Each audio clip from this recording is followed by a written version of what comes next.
ونعوذ بالله من شرور أنفسنا ومن سيئات أعمالنا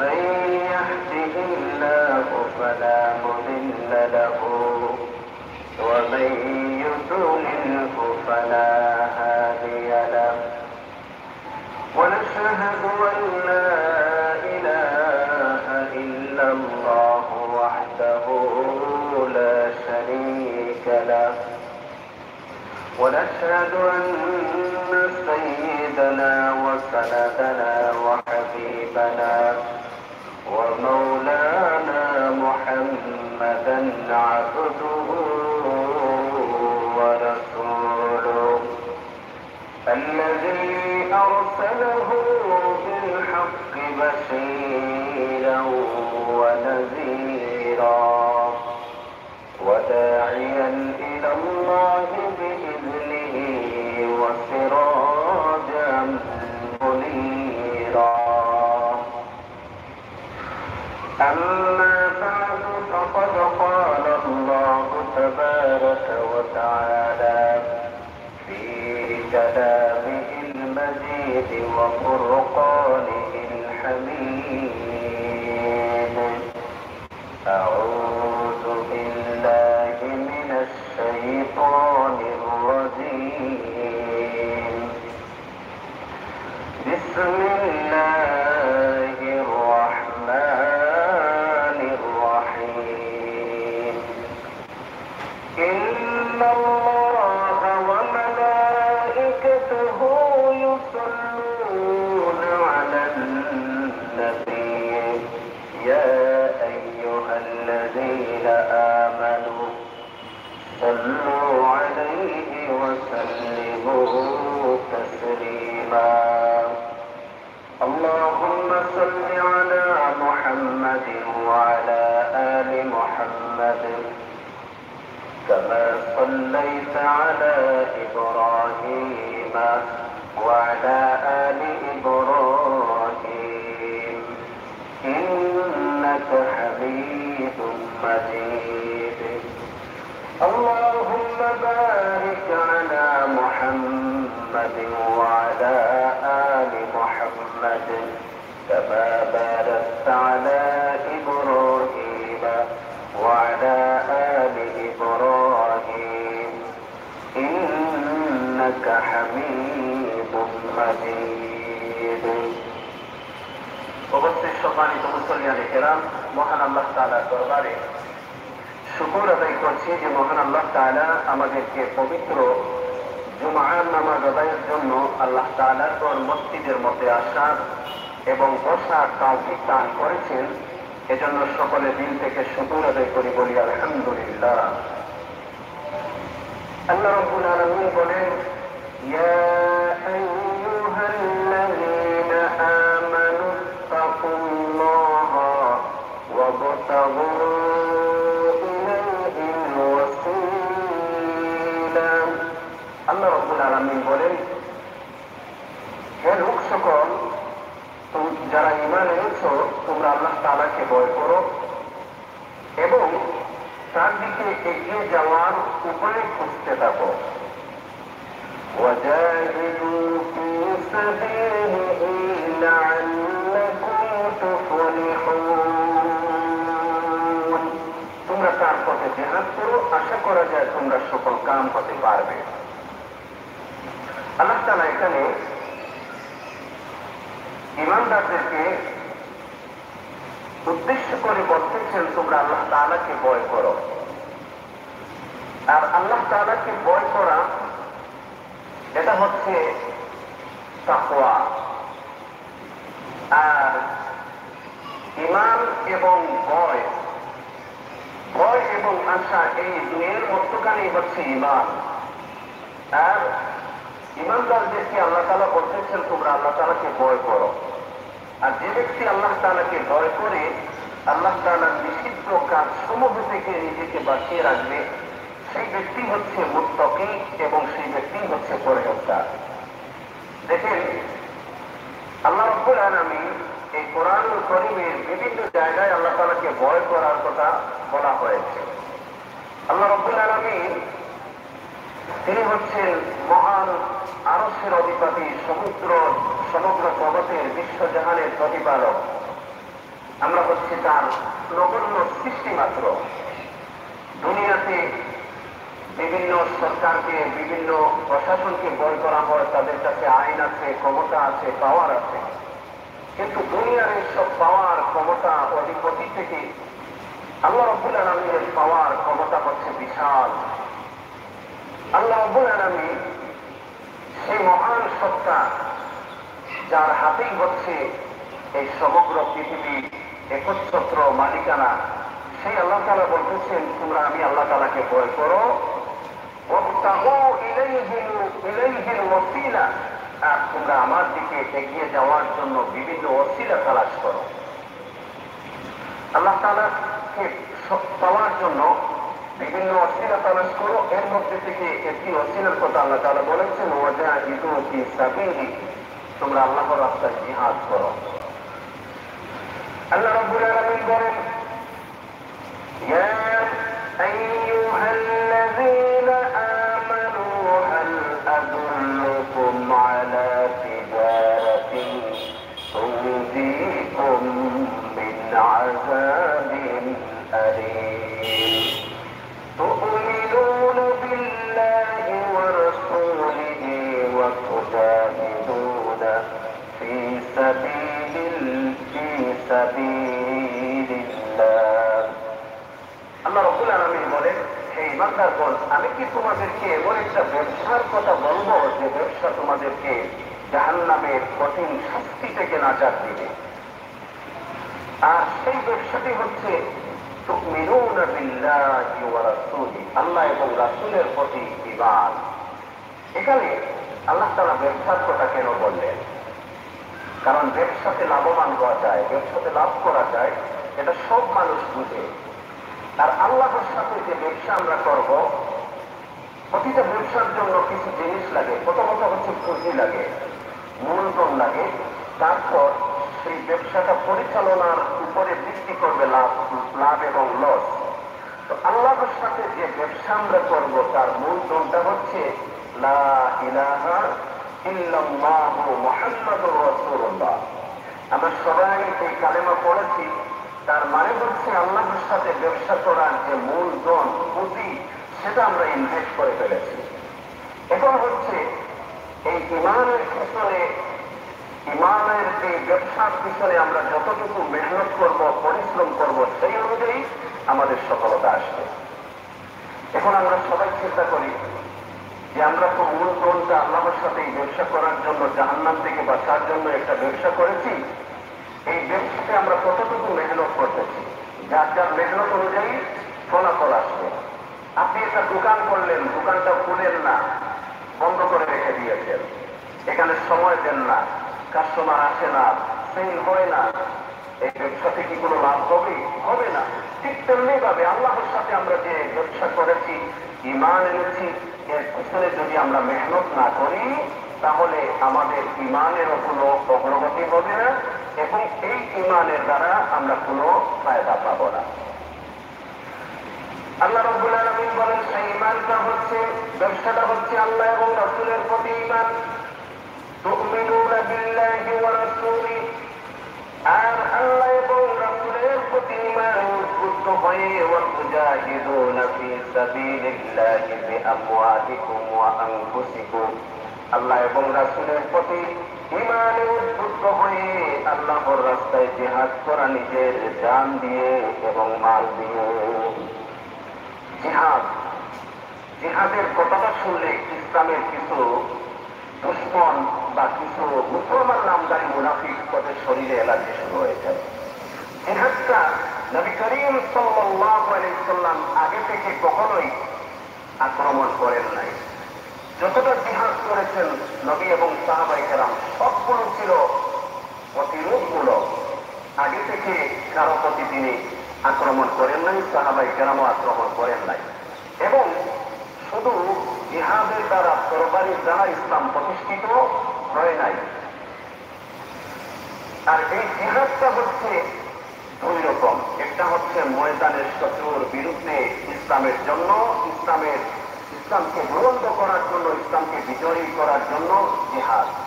আর আরেকটি হচ্ছে নিজের নফস এবং শয়তানের বিরুদ্ধে জিহাদ। নবী করিম সাল্লাল্লাহু আলাইহি ওয়াসাল্লাম বলেন, আল জিহাদু মাযুন ইলা ইয়াউমিল কিয়ামাহ, জিহাদ কিয়ামত পর্যন্ত চলবে। নবী আলাইহিস সালাম একবার জিহাদ থেকে ফিরতেছেন, তারপর সাহাবায়ে কেরামদেরকে উদ্দেশ্য করে বললেন, আমরা এখন ছোট জিহাদ থেকে বড় জিহাদের দিকে ধাবিত হচ্ছি। অর্থাৎ নবী আলাইহিস সালাম নিজের নফস এবং শয়তানের বিরুদ্ধে লড়াই করাকে বড় জিহাদ বলেছেন। আর আমরা সবাই যোদ্ধা এই পৃথিবীতে, আমরা সবাই যোদ্ধা। আমাদের সত্য একটা প্রতিপক্ষ রয়েছে, এই কথা কখনোই ভোলা যাবে না।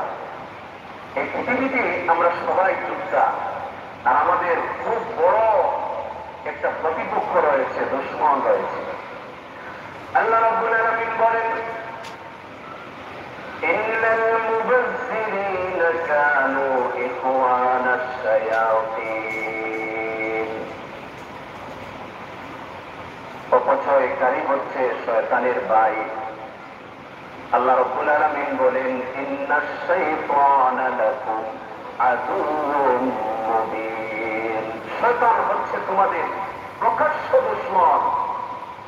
শয়তান আমাদের প্রকাশ্য দুশমন। আর এই শয়তান মানুষদেরকে বিভ্রান্ত করে, আমাদেরকে গোমরা করে, পথভ্রষ্ট করার সবসময় চেষ্টা করতেছে, সবসময় অস্ত্রতা দেখেছে, খারাপ ধারণা মনের মধ্যে তৈরি করে দিচ্ছে। এজন্য আমরা সবাই হচ্ছে শয়তানের বিরুদ্ধে এবং নিজের নফসের বিরুদ্ধে যোদ্ধা।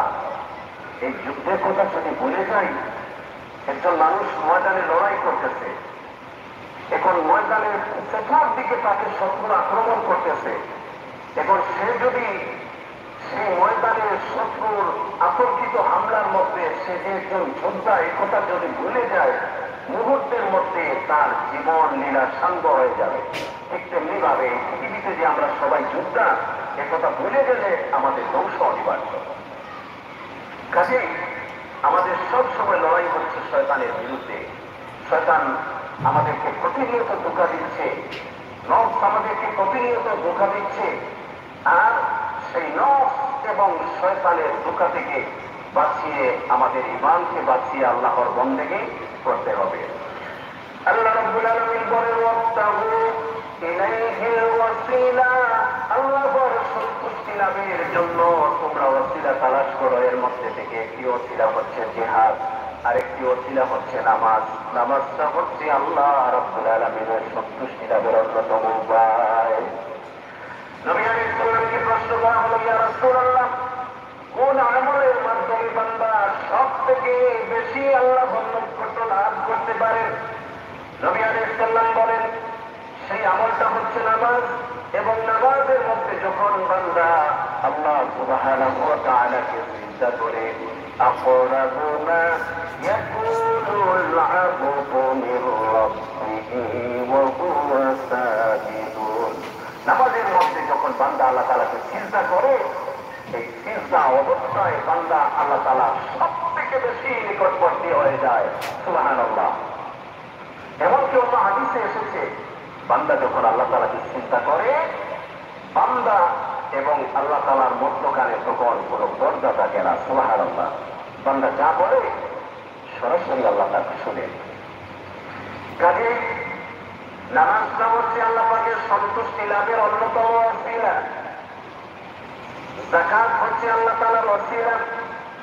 হজ হচ্ছে আল্লাহ তাআলার সন্তুষ্টি লাভের ওসিলা। এইভাবে প্রতিদিনে কামল হচ্ছে আল্লাহ তাআলার সন্তুষ্টি লাভের একটি ওসিলা। আল্লাহ রাব্বুল আলামিন বলেন, ইয়া আইয়ুহাল্লাযীনা আমানুত্তাকুল্লাহ, ঈমানদারগণ তোমরা আমি আল্লাহ তাআলাকে ভয় করো, ওয়াবতাগু ইলাইহিল ওয়াসিলা, আর তোমরা আমি আল্লাহ পাকের সন্তুষ্টি লাভের জন্য ওসিলা তালাশ করো। ওসিলা, প্রতিটি নেক আমল হচ্ছে ওসিলা। এখানে আল্লাহ তাআলা মেনশন করেছেন জিহাদের কথা বলে, ওয়াজাহিদু ফি সাবিলিহি লাআল্লাকুম তুফলিহুন, আর তোমরা জিহাদ করো তাহলে আশা করা যায় তোমরা সফলতা অর্জন করতে পারবে। কাজেই ময়দানে, মাঠে ময়দানে জিহাদের কখনো সুযোগ আসলে জিহাদ করবে, কিন্তু নফস এবং শয়তানের বিরুদ্ধে আমরা সবসময় যোদ্ধা, এই কথা ভুললে হবে না। এই কথা যদি আমরা ভুলে যাই, শয়তান আমাদেরকে ধোঁকা দিয়ে বিভ্রান্ত করে আমাদেরকে নষ্ট করে ফেলবে। কাজেই এই কথাটা, শয়তান যে আমাদের সত্য একটা প্রতিপক্ষ আর শয়তানের বিরুদ্ধে আমরা লড়াই চালিয়ে যাব, এই কথা আমরা সবাই যোদ্ধা আর শয়তান আমাদের বিরুদ্ধে সবসময় লেগে আছে, এই কথা সবসময় মনে রাখতে হবে। তারপর আল্লাহ রাব্বুল আলামিন বলেন, ইন্নাল্লাযীনা কাফারু লাউ আন্না লাহুম মা ফিল আরদি জামিআন ওয়া মিথলুহু মা'আহু লিয়াফতাদু বিহি মিন আযাবি ইয়াউমিল কিয়ামাতি মা তুকব্বিলা মিনহুম ওয়া লাহুম আযাবুন আলীম।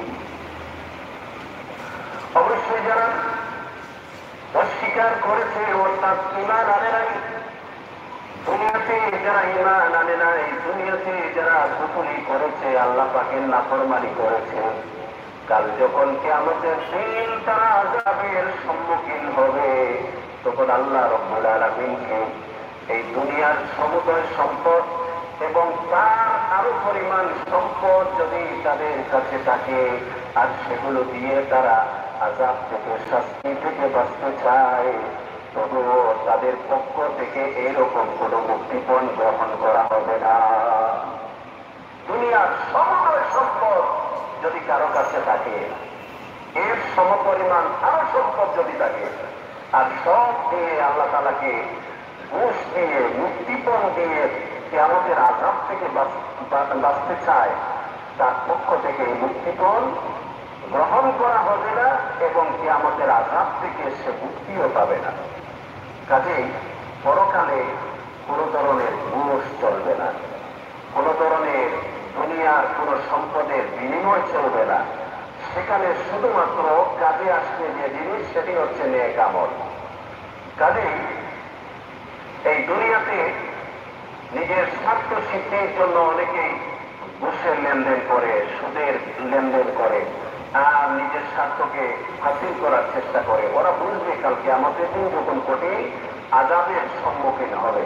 কাজেই আর এখান থেকে আরেকটি জিনিসের মেসেজ দেওয়া হয়েছে, সেটি হচ্ছে এই দুনিয়ার সম্পদ পরকালে একেবারে বৃথা, কোনো কাজে আসবে না, কোনো কাজে আসবে না। আর পরকালে একজন মানুষ মারা যাওয়ার পর কোন নেক আমলের সুযোগও থাকবে না। একজন বুজুর্গ ব্যক্তি, তিনি একটি রাস্তা দিয়ে চলে যাচ্ছেন, অতিমধ্যে বিশ্রাম নেওয়ার জন্য এক জায়গায় তাঁবু ফেললেন। সেই জায়গার পাশেই একটা কবরস্থান ছিল, সেটা ওনার জানা ছিল না। উনি আল্লাহ পাকের ধ্যানে মগ্ন, এমন সময় তিনি শুনতে পেলেন মাটির নিচ থেকে, অর্থাৎ একটা কবর থেকে কুরআনুল কারীমের তেলাওয়াতের আওয়াজ আসতেছে। তিনি আল্লাহর কাছে দোয়া করলেন, আল্লাহ পাক এই আওয়াজটা কোথায় থেকে আসতেছে, কে আওয়াজ দিচ্ছে, কি আসল বিষয় আমাকে একটু বিস্তারিত বলে দিন। আল্লাহ রাব্বুল আলামিন ওই আল্লাহর ওয়ালিকে কাশফের মাধ্যমে অন্তর চক্ষু খুলে দিলেন এবং তিনি যে ব্যক্তি কুরআনুল কারীম তেলাওয়াত করতেছে তার সাথে কথা বললেন, তোমার পরিচয় কি? সে বলল, আমি একজন মৃত ব্যক্তি, 300 বছর আগে আমি দুনিয়া থেকে বিদায় গ্রহণ করেছি। আল্লাহ রাব্বুল আলামিনকে বলেছিলাম, মাবুদ দুনিয়াতে আমি তোমার একজন কোরআনের খাদেম ছিলাম, কবরে কোরআন ছাড়া আমার ভালো লাগবে না, মেহেরবানি করে আমাকে আপনি কুরআনুল কারীমের তেলাওয়াত আমাকে করার পারমিশন দিন। আল্লাহ রাব্বুল আলামিন আমাকে কবরের মধ্যে কোরআন তেলাওয়াতের পারমিশন দান করলেন এবং এই 300 বছরে আমি 3000 কুরআনুল কারীমের খতম করেছি। আল্লাহ এই কথা শুনে বললেন, সুবহানাল্লাহ। তখন ওই মৃত ব্যক্তি বলল, আপনার সুবহানাল্লাহর যে সওয়াব এটা আমাকে দিয়ে দিন, আর আমার 3000 কুরআনুল কারীমের খতমের সওয়াব আপনি নিয়ে নিন। কারণ আমি যে কবরের মধ্যে কোরআন খতম করতেছি, তেলাওয়াত করতেছি, এটার কোনো বিনিময় পাবো না। কারণ মারা যাওয়ার পর আমলের আর কোনো বিনিময় দেওয়া হয় না। কিন্তু আপনি যে একবার সুবহানাল্লাহ বলেছেন, এই সুবহানাল্লাহর সওয়াবটা অগণিত। এই সুবহানাল্লাহ যদি মিজানের পাল্লায় তোলা হয়, পাল্লার অর্ধেক ভর্তি হয়ে যাবে সুবহানাল্লাহ। এজন্য মানুষ মারা যাওয়ার পর তার আমলের সব দরজা বন্ধ হয়ে যায়, আর সেখানে কিয়ামতের দিন দুনিয়ার কোন সম্পদের কোন বিনিময় চলবে না। কোন মানুষ যখন আযাবের সম্মুখীন হবে, দুনিয়ার সমগ্র সম্পদ তার কাছে আরো সেই পরিমাণ সম্পদ দিয়ে যদি পরকালের আযাব থেকে বাঁচার চেষ্টা করে, তারপরও তার পক্ষ থেকে এগুলো গ্রহণ করা হবে না এবং কিয়ামতের আযাব থেকে তাকে নিষ্কৃতি দেওয়া হবে না।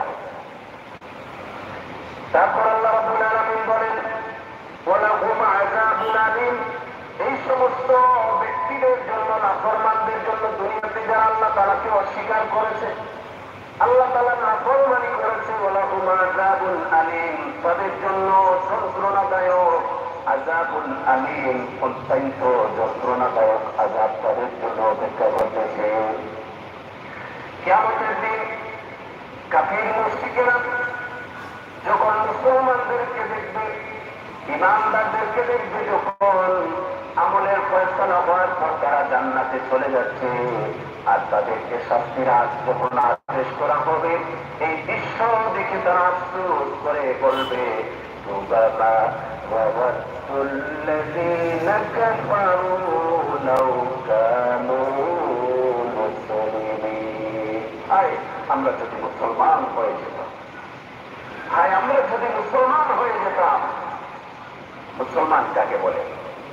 নবী করিম সাল্লাল্লাহু আলাইহি সাল্লামের কাছে একবার জিবরাইল আলাইহিস সালাম মানুষের বেশে আসলেন, এসে প্রশ্ন করলেন, ইয়া রাসূলুল্লাহ, মাল ঈমান, ঈমান কি জিনিস? তখন নবী আলাইহিস সালাম বলেন, ঈমান হচ্ছে তুমি এই কথা সাক্ষ্য দাও আল্লাহ ছাড়া কোনো মাবুদ নাই, আর মুহাম্মদ সাল্লাল্লাহু আলাইহি ওয়াসাল্লাম আল্লাহ তাআলার প্রেরিত বান্দা এবং শেষ রাসূল। এই কথা সাক্ষ্য যদি দাও, মনে প্রাণে বিশ্বাস করো, স্বীকার করো, তাহলে তুমি একজন ইমানদার হয়ে যাবে। তারপর প্রশ্ন করলেন, মাল ইসলাম, ইসলাম কি? তখন নবী করিম সাল্লাল্লাহু আলাইহি ওয়াসাল্লাম জবাব দেন যে ইসলাম হচ্ছে তুমি নামাজ কায়েম করবে, রোজা রাখবে, হজ করবে, যাকাত দিবে, ইসলামের যত বিধিবিধান সেগুলো পালন করবে, এটাই হচ্ছে ইসলাম।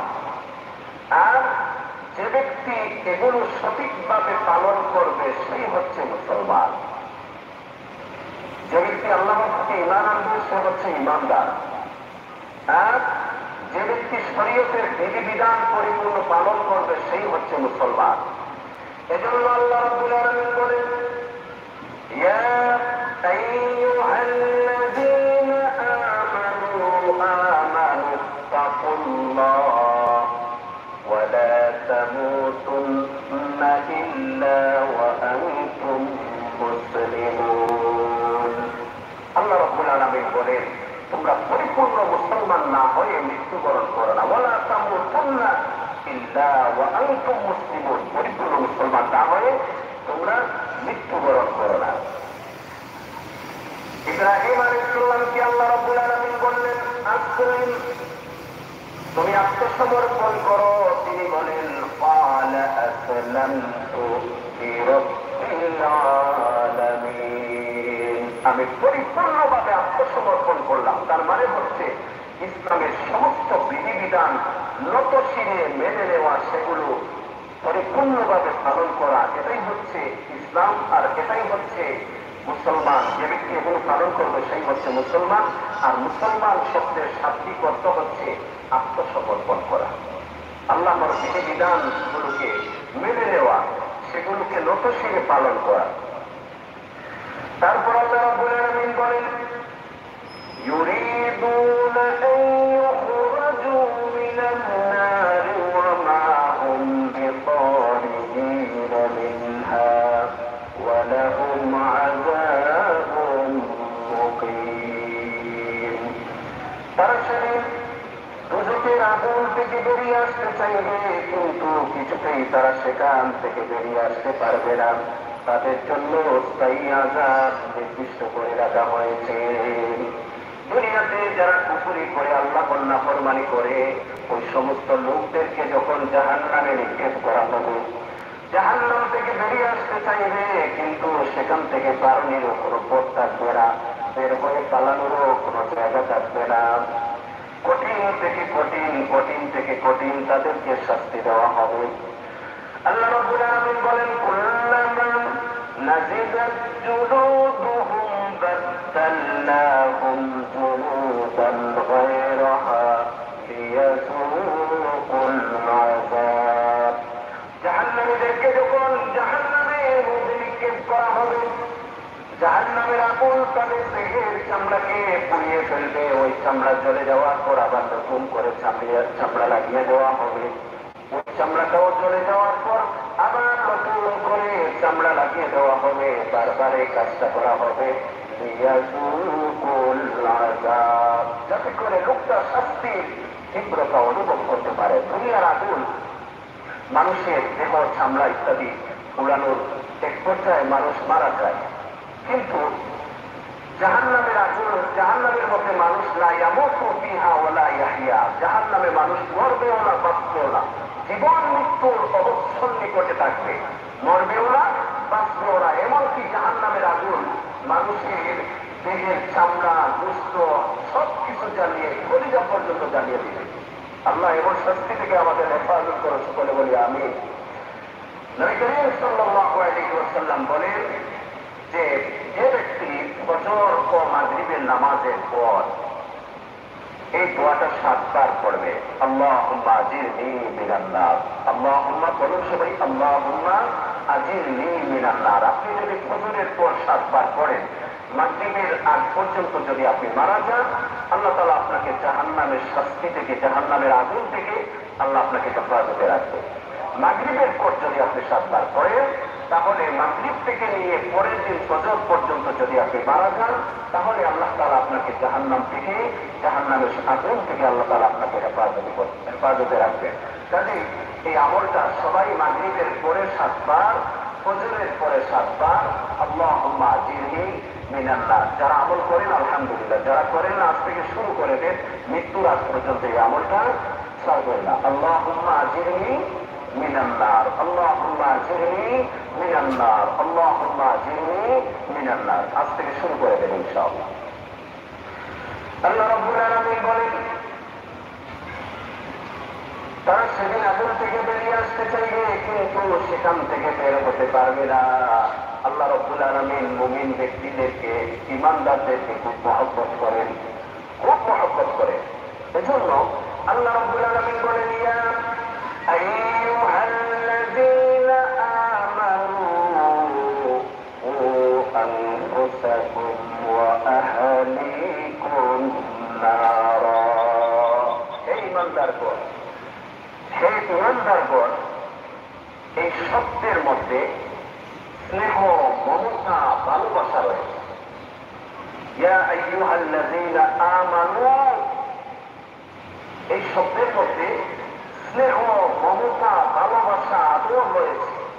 অর্থাৎ আল্লাহ তাআলা খুব আদর করে স্নেহ ভরা আওয়াজে ঈমানদারদেরকে তিনি আহ্বান করতেছেন, হে ঈমানদারেরা, কু আনফুসাকুম ওয়া আহলিকুম নারা, তুমি নিজে জাহান্নাম থেকে বাঁচো, আর তোমার আহলিয়াল, পরিবার, পরিজন, যাদেরকে তুমি খুব মহব্বত করো, ওদেরকেও জাহান্নাম থেকে বাঁচাও।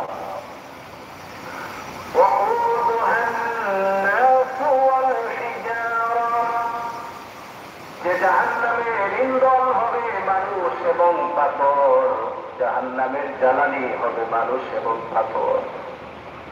অগ্নিগিরি, পৃথিবীর বিভিন্ন দেশে জীবন্ত অগ্নিগিরি রয়েছে। সেই সমস্ত অগ্নিগিরিতে পাহাড়, তারপর পাথর, পাহাড়ে থাকা শক্ত শক্ত পাথরগুলো কিভাবে আগুন গ্রাস করে ফেলতেছে, জ্বালিয়ে আলকাতরা লেয়ে বানিয়ে ফেলতেছে। এটা যদি দুনিয়ার আগুনের এত পাওয়ার হয়, জাহান্নামের আগুনটা 69 গুণ বেশি শক্তিশালী। সেই আগুনটা কত পাওয়ার। এজন্য আল্লাহ রাব্বুল আলামিন বলেন ওয়ালাহুম আযাবুন মুকিম, অপরাধীরা স্থায়ী ভাবে জাহান্নামের মধ্যে থাকবে, সেখান থেকে বের হতে পারবে না। আর যারা আল্লাহর প্রতি ঈমান এনেছে, বিশ্বাস স্থাপন করেছে, তারা যদি অন্যায় অপরাধের জন্য আল্লাহর কাছে তাওবা না করে, তাহলে তারাও তাদের অপরাধের কারণে জাহান্নামে যাবে এবং একটা নির্দিষ্ট সময় পর্যন্ত শাস্তি ভোগ করবে। কিন্তু জাহান্নাম শাস্তি এটা কি সহজ? আর আমি আগেই বলেছি, শয়তান আমাদের শত্রু। শয়তানের দোকানে পড়ে যদি ইচ্ছায় হোক অনিচ্ছায় হোক কখনো যদি ভুল হয়ে যায়, সঙ্গে সঙ্গে আল্লাহ রাব্বুল আলামিনের কাছে তাওবা করতে হবে। আল্লাহ বলে ইয়া আইয়ুহাল্লাযীনা আমানু তুবু ইলাল্লাহি তাওবাতান নাসুহা। এই বান্দাগণ, তোমরা আমি আল্লাহর কাছে তাওবা করো, খালিস দিলে তাওবা, একেবারে অন্তরে ব্যথা বেদনা নিয়ে। আর যে অপরাধ করেছেন সেটার উপর অনুতপ্ত হয়ে ভবিষ্যতে এ ধরনের অপরাধ সংগঠিত হবে না সেই সংকল্প করে অপরাধ অন্যায় থেকে আন্তরিকভাবে খালিসভাবে তাওবা করতে হবে। তাওবা অনেকগুলো তাওবার বাক্য আছে। আস্তাগফিরুল্লাহ আতুবু ইলাইহি, আস্তাগফিরুল্লাহ আতুবু ইলাইহি, একেবারে অন্তরের অন্তঃস্থল থেকে আস্তাগফিরুল্লাহ আতুবু ইলাইহি, আস্তাগফিরুল্লাহাল্লাযী লা ইলাহা ইল্লা হুয়াল হাইয়ুল কাইয়্যুম ওয়া আতুবু ইলাইহি। প্রথমটা থেকে এটা একটু লম্বা, আর শুধু আস্তাগফিরুল্লাহ আস্তাগফিরুল্লাহ আস্তাগফিরুল্লাহ এটাও করতে পারে। আর সব থেকে বড় ইস্তেগফার হচ্ছে সাইয়্যিদুল ইস্তেগফার, আল্লাহুম্মা আনতা রাব্বি। নবী আলাইহিস সালাম, সব নবীরা নিষ্পাপ, আমাদের নবী আলাইহিস সালাম নিষ্পাপ ছিলেন, তারপরও হযরত নবী করিম সাল্লাল্লাহু আলাইহি সাল্লাম দৈনিক 70 বার তিনি ইস্তেগফার করতেন। এই হিসাবে যার কোনো পাপ নাই তিনি যদি 70 বার করেন, আমাদের কতবার করা উচিত? এজন্য সব থেকে ভালো হয় যে 3 তাসবিহ আমল শুরু করে দেন। 3 তাসবিহ হচ্ছে সুবহানাল্লাহ, আলহামদুলিল্লাহ, লা ইলাহা ইল্লাল্লাহ, আল্লাহু আকবার 100 বার। ইস্তেগফার 100 বার, যে কোনো ইস্তেগফার, আস্তাগফিরুল্লাহ আস্তাগফিরুল্লাহ অথবা আস্তাগফিরুল্লাহ আতুবু ইলাইহি অথবা আস্তাগফিরুল্লাহ রাব্বি মিন কুল্লি যামবি ওয়া আতুবু ইলাইহি ওয়ালা হাওলা ওয়ালা কুওয়াতা ইল্লা বিল্লাহিল আলিয়্যিল আযীম, যে কোনো একটা 100 বার। দুরূদ শরীফ, আল্লাহুম্মা সাল্লি আলা মুহাম্মদ ওয়া আলা আলি মুহাম্মদ, সব থেকে ছোট্ট দুরূদ, অথবা সাল্লাল্লাহু আলা সাইয়্যিদিনা মাওলানা মুহাম্মদ ওয়া আলা আলিহি ওয়া আসহাবিহি ওয়া সাল্লাম। আর সব থেকে আফজল দুরূদ হচ্ছে নামাজের মধ্যে আমরা যেটা পড়ি, দুরূদে ইব্রাহিম। যে কোনো দুরূদ শরীফ পড়েন 100 বার। সকালে এই 3 তাসবিহ 300 বার, বিকালে পড়েন 300 বার। এর বাহিরে যদি আরো দুরূদ পড়তে পারেন, ইস্তেগফার করতে পারেন তো ভালো, নতুবা কমপক্ষে আপনার দৈনিক 200 বার ইস্তেগফার পড়া হচ্ছে দৈনিক। তো আপনার এই ইস্তেগফারের পরিপ্রেক্ষিতে আল্লাহ রাব্বুল আলামিন আপনার ইস্তেগফার করলে, ইস্তেগফারের বরকতে আল্লাহ আপনার সগীরা কবিরা উভয় প্রকার গুনাহ মাফ করে দিবেন। কাজেই অনেকেই আমল করেন, যারা করেন না আপনারাও শুরু করে দেয়।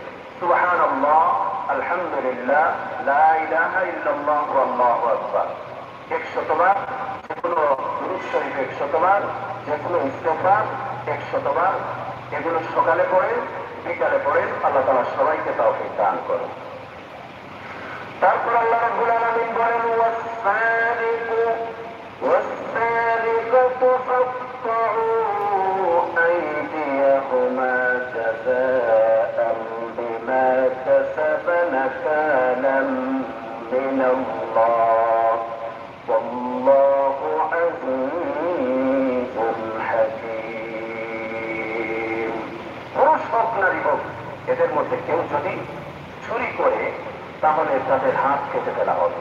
এটা তাদের কর্মফল, আল্লাহর পক্ষ থেকে একটা শিক্ষণীয় নির্ধারিত দণ্ড দ্বন্দ্ব আল্লাহ তাআলা মহা শক্তিশালী, প্রবল, প্রজ্ঞাময়। পুরুষ এবং মহিলা যদি কেউ অপরাধ করে তাহলে ইসলামী আইনে তার শাস্তি হচ্ছে তাদের হাত কেটে ফেলা হবে। তো এটা ইসলামী আইনে, কিন্তু এই যেহেতু ইসলামী আইন আমাদের দেশে নেই, কাজে সেটা প্রয়োগ করা যাবে না। যদি ইসলামী আইন হতো তাহলে চুরির শাস্তি এটাই হতো, আর যদি এরকম দুইটা শাস্তি হতো তাহলে আর কেউ চুরি করতো না। হযরত ওমর রাদিয়াল্লাহু আনহু তিনি অর্ধেক পৃথিবীর বাদশা ছিলেন। তৎকালীন সময় সুপার পাওয়ার ছিল রোম, পারস্য। ওরা প্রতিনিয়ত হযরত ওমর রাদিয়াল্লাহু আনহু এক একটি প্রতিনিয়ত নতুন নতুন দেশ, নতুন নতুন এলাকা জয় করতেছে। রোম পারস্য সম্রাটগণ তারা পরামর্শ করল যে খলিফা ওমর উনি মানুষটা কেমন, উনার সামরিক শক্তিটা কেমন, সেটা দেখার জন্য ওরা গোপনে একটা দল প্রেরণ করল। তারা এসে একজনকে বলল, তোমাদের খলিফা কোথায়? তখন একজন দূর থেকে দেখিয়ে দিল, ওই যে গাছের নিচে একজন লোক শুয়ে আছে, উনি হচ্ছেন আমাদের খলিফা। ওর চিন্তায় পড়ে গেল, প্রত্যেক পৃথিবীর বাদশা গাছের নিচে শুয়ে আছে, এটা কেমন কথা? ওরা গেল, গিয়ে দূর থেকে দেখলো গাছের নিচে এই পাশে উনার সোয়ারি, আর গাছের নিচে বালুর মধ্যে শুয়ে উনি বিশ্রাম নিচ্ছে। ওরা চিন্তায় পড়ে গেল। আমাদের দেশ, আমাদের রাষ্ট্রপ্রধানগণ কত প্রহরী, কত স্তরের নিরাপত্তা, তারপর যে ঘরের মধ্যে থাকেন সেই ঘরটা কত সুরক্ষিত, তারপর শান্তিতে ঘুম হয় না। না জানি কখন শত্রুর বুলেটের আঘাত বুকটা ঝাঁকড়া করে দেয়। কিন্তু খলিফা ওমর এই ছিল উনার কোন দেহরক্ষী নেই, কোন বিছানা নেই, বিশ্রাম করতেছেন গাছের নিচে বালুর মধ্যে। হযরত ওমর রাদিয়াল্লাহু আনহু ইনসাফ করতে পেরেছিলেন, ইনসাফের একটা রাষ্ট্র গঠন করতে পেরেছিলেন। এজন্য ওনার কোন শত্রু ছিল না এবং ওনার কোন নিরাপত্তা প্রহরীর প্রয়োজন হতো না। লোকজন রাত্রে দরজা খোলা রেখে রাত্রে ঘুমাইত। আযান যখন হতো বাজারের মধ্যে লোকজন দরজা খোলা রেখেই মসজিদে নামাজ পড়তে চলে যেত, কেউ কারোর কোন জিনিসে হাত দিত না। ইনসাফের রাষ্ট্র তিনি প্রতিষ্ঠিত করেছিলেন, যার কারণে মানুষের জান মালের নিরাপত্তা ছিল। হযরত ওমর একদিন বলেন, একজন সুন্দরী রমণী যদি মরুভূমির এলাকা দিয়ে সানা থেকে হাজরামাউত পর্যন্ত যেতে চায় এবং তার সমস্ত দেহ যদি স্বর্ণালঙ্কারে অলঙ্কৃত থাকে, আর সেই মহিলা যদি সুন্দরী হয়, সুন্দরী মহিলা, সে নিজের একটা নিরাপত্তার দরকার, তার সাথে গহনা, মূল্যবান গহনা রয়েছে, সেগুলোর নিরাপত্তার দরকার। হযরত ওমর বলে, এইরকম যদি কোনো মহিলা মরুভূমি দিয়ে একাকি সফর করে সানা থেকে হাজরামাউত পর্যন্ত যেতে চায়, তাহলে আমি ওমরের দায়িত্ব হচ্ছে তাকে গন্তব্য পর্যন্ত নিরাপদে পৌঁছে দেওয়া। এইভাবে হযরত ওমরের পর উনারই বংশধর এই হযরত খলিফা ওমর বিন আব্দুল আজিজ রহমতুল্লাহ আলাইহি পর্যন্ত এইরকম শাসন প্রতিষ্ঠিত ছিল। এমনকি ওমর বিন আব্দুল আজিজ রহমতুল্লাহ আলাইহির সময় বাঘ এবং বকরি একসাথে পানি খেত। ওনার শাসনের প্রভাবটুকু গিয়ে পশু পর্যন্ত পৌঁছেছিল, পশু পর্যন্ত পৌঁছেছিল। বাঘের সাহস ছিল না বকরির উপর আঘাত করা। আর খলিফা ওমর সেই ব্যক্তি ছিলেন, ওনার সময় যখন মিশর বিজয় হল, মিশরের তিনি একজন নতুন সেনাপতি, একজন গভর্নর নিযুক্ত করলেন। সেই গভর্নর সেখানে যাওয়ার পর মিশরের লোকেরা ওনাকে বলল যে এখানে নীল নদের মধ্যে একটা প্রথা রয়েছে, প্রতিটা বর্ষা মৌসুমের শুরুতে খুব সুন্দরী একজন বালিকাকে এই নদীতে বিসর্জন দিতে হয়, তারপর সেই নদীতে পানি আসে, নতুবা পানি আসে। সেই গভর্নর দেখলেন এটা এমন একটা প্রথা যেটা ইসলাম বহির্ভূত। তিনি বললেন, এটার পারমিশন আমি দিতে পারি না যতক্ষণ না খলিফা ওমরকে এই ব্যাপারে অবগত করা হয়। তিনি খলিফা ওমরের নামে একটা চিঠি লিখলেন। সমস্ত বিষয় তিনি বললেন। আর প্রতি উত্তরে খলিফা ওমর রাদিয়াল্লাহু আনহু সেই গভর্নরের কাছে দুইটা চিঠি লিখলেন। একটা চিঠি লিখলেন ওনার বরাবর, আর একটা চিঠি লিখলেন সেই নীল নদ বরাবর। বললেন তুমি এই চিঠিটা নীল নদের মধ্যে ফেলে দিবে, ফেলে দেওয়ার পর খুব দ্রুত তুমি নদীর তীরে চলে আসবে। উনি গভর্নর যখন সেই চিঠিটা নীল নদে ফেলে দিলেন, ফেলে দেওয়ার পর মুহূর্তের মধ্যে সমস্ত নীল নদ পানিতে ভরপুর হয়ে গেল। এরপর থেকে আজ পর্যন্ত নীল নদ আর শুকায় নাই। তিনি কি লিখেছিলেন সেই চিঠিতে? তিনি চিঠিতে লিখেছিলেন, আমি খলিফাতুল মুসলিমিন নবী আলাইহিস সালামের সাহাবী ওমর বলছি, হে নীল নদ, তুমি যদি নিজের ইচ্ছায় প্রবাহিত হও, আমি ওমর বলছি তুমি আর প্রবাহিত হওয়ার প্রয়োজন নেই। আর যদি তুমি আল্লাহর ইচ্ছায় প্রবাহিত হও, তাহলে আল্লাহর কাছে দোয়া করতেছি, আল্লাহ পাক আপনি নীল নদকে প্রবাহিত করে দিন। নীল নদ প্রবাহিত হয়ে গেল। ওনাদের ঈমান, ওনাদের আদর্শ এই পর্যায়ে গিয়ে পৌঁছেছিল, নদীও কথা শুনত। হিংস্র জন্তুরা পর্যন্ত কথা শুনত। নবী আলাইহিস সালামের সাহাবী সফিনা রাদিয়াল্লাহু আনহু, উনি একটা কাফেলার সঙ্গে যাচ্ছেন। প্রতিমধ্যে ওনার প্রাকৃতিক প্রয়োজন পূরণ করার জন্য উনি পিছনে পড়লেন। ওনার প্রয়োজন শেষ করার পর কাফেলার লোকজন আর খুঁজে পান না, জঙ্গলের মধ্যে একা। এমন সময় দেখেন সামনে একটা বাঘ। বাঘকে উদ্দেশ্য করে বলেন, আমি নবী আলাইহিস সালামের সাহাবী সফিনা, আমার সাথী সঙ্গীদের খুঁজে পাচ্ছি না, রাস্তাও খুঁজে পাচ্ছি না, তুমি কি আমাকে রাস্তা দেখিয়ে তাদের পর্যন্ত পৌঁছে দিতে পারবে? বাঘ লেজ দাঁড়ালো। বাঘ সামনে চলে, উনি পিছনে চলেন। তারপর রাস্তা দেখিয়ে বাঘ উনাদের পর্যন্ত পৌঁছে দিল। তারপর বাঘ পথে চলে গেল, উনি সাথীদের সঙ্গে চলে গেলেন। এই ছিল সাহাবায়ে কেরামদের ঈমান এবং সাহাবায়ে কেরামদের এটাই ছিল আদর্শ। আল্লাহ রাব্বুল আলামিন আমাদেরকে সাহাবায়ে কেরামদের ঈমানে উদ্বুদ্ধ হয়ে তাদের মতো নেক আমলের তৌফিক দান করুন। আমিন ওয়া আখিরু দাওয়ানা আনিল হামদুলিল্লাহি রাব্বিল আলামিন। আল্লাহুম্মা আমিন। ربنا ظلمنا انفسنا وان لم تغفر لنا وترحمنا لنكونن من الخاسرين. يا الله يا رحمن يا رحيم يا حي يا قيوم رب العالمين. আল্লাহ আমরা গুনাহগার, শয়তানের টুকরায় পড়িয়া আল্লাহ সমস্ত জীবনটা বরবাদ করি, গুনার সাগরের মধ্যে হাবুডুবু খাইতে আছি। আল্লাহ এই মুহূর্তে যদি আমাদের মৃত্যু হয়, জাহান্নাম ছাড়া কোনো উপায় নাই। আল্লাহ দয়া করি আপনি আমাদের মাফ করুন। আল্লাহ আপনি ছাড়া হওয়ার জায়গা নাই, আল্লাহ আপনি ছাড়া যাওয়ার জায়গা নাই, আপনি ছাড়া আমাদের মাফ করনেওয়ালা কেউ নাই। আয় আল্লাহ আমাদের মাফ করবাও। আয় আল্লাহ জীবনের জ্ঞানী খানাই করে মাফ করবা। বাকি জীবন আপনার মর্জির মোতাবিক চলার তৌফিক দান করবা। আল্লাহ আমরা সমস্ত মুর্তেগান আপনারে মাফ করবা। আয় আল্লাহ বিশেষ করে আমরা কবরবাসী মা বাবারে মাফ করবা। যাদের মা বাবা জীবিত আছেন নেক হায়াত দান করবা। আল্লাহ আল্লাহ পরিবারের অনেক আত্মীয় স্বজন কবরের বাসিন্দা, আল্লাহ সবাই মাফ করবা। আয় আল্লাহ আমাদের মা বাবা নানা নানি ভাই বিরাদর, আয় আল্লাহ আত্মীয় স্বজন যারা কবরের বাসিন্দা সবাইকে মাফ করবা। কবর গুলো জান্নাতের বাগান বানাইয়া দেব। আয় আল্লাহ আমরা তোমার রহমত দ্বারা মালামাল করবা, তোমার আযাব আর গজব থেকে হেফাজত করবাও। আয় আল্লাহ দিন দুনিয়ার तमाम বাহলাই দ্বারা মালামাল করবাও, বুরাই থেকে হেফাজত করবাও। আল্লাহ আমরা तमाम জায়েজ হাজাত আমরারে পূর্ণ করবাও, तमाम মুশকিলাত করলে আসান করবাও। আয় আল্লাহ আমরা সমস্ত হাজাত আমরারে পূর্ণ করবাও। আল্লাহ আমরার হায়াত ও আমল ও রিজক ও খয়রে বরকত দান করবাও। আল্লাহ আমরার অসুস্থতাকে দূর করবাও। আপনার পরিবারের মধ্যে যারা অসুস্থ নেক হায়াত দান করবাও, সুস্থতা নসিব করবাও। আল্লাহ তোমার বন্দী অসুস্থ, আল্লাহ সুস্থতা দান করবাও, নেক হায়াত দান করবাও।